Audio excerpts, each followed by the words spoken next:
Good morning. This is Father Stephen Kelly from St. John's Church in Detroit. We're continuing our series of daily morning meditations where we generally look at one or another of the lessons that are assigned for morning or evening prayer, what is known as the Daily Office Lectionary. And today is Thursday in Easter week, and we're continuing looking at the resurrection appearance stories. In this particular case, for evening prayer, we're looking at them in John's Gospel. And so we finished yesterday.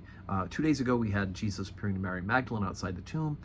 Then yesterday, we talked about Jesus first appearing to the disciples in the upper room and breathing upon them, giving them the gift of the Holy Spirit for the remission of sins, to begin their public ministry of reconciliation, people being forgiven of their sins to be reconciled back to God.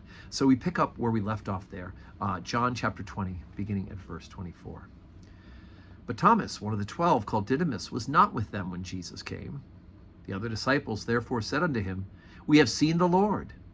But he said unto them, Except I see in his hands the print of the nails, and I put my finger into the print of the nails, and I thrust my hand into his side, I will not believe. And after 8 days again, his disciples were within, and Thomas with them. Then came Jesus, the doors being shut, and stood in the midst, and said, Peace be unto you. Then saith he to Thomas, Reach hither thy finger, and behold my hands, and reach hither thy hand, and thrust it into my side, and be not faithless, but believing. And Thomas answered and said unto him, My Lord and my God. And Jesus saith unto him, Thomas, because thou hast seen me, hast thou believed?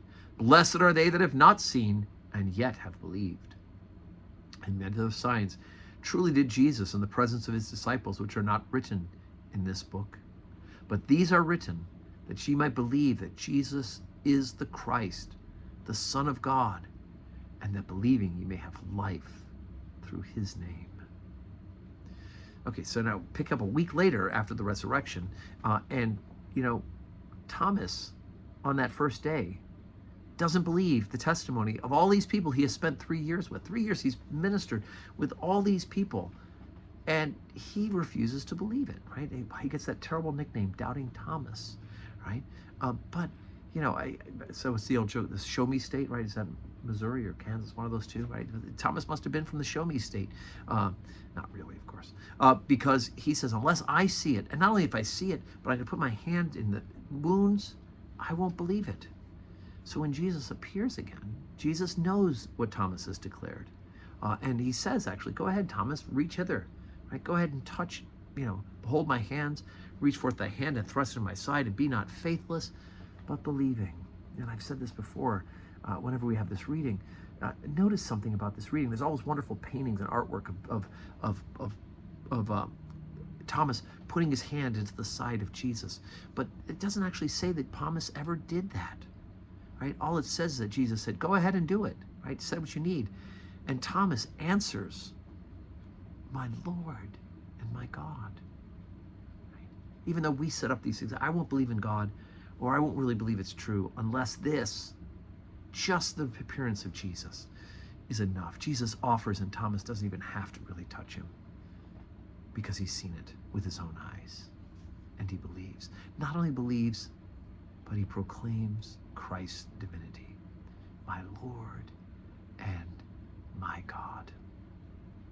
And of course, it's one of the disciplines that many in their own personal prayer life, when I hold up the host at Mass, especially the consecration prayer itself, I hold that up, you gaze upon it, and you do like Thomas, my Lord and my God.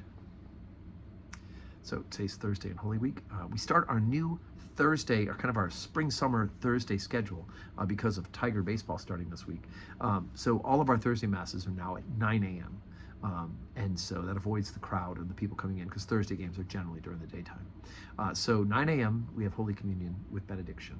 And then we will have evening prayer today at 4 o'clock as well. So I hope that you are able to join us in person. If not, then join us where you're watching this morning meditation. And we'd love to have you that way. And may your Thursday be a day that is full of blessings.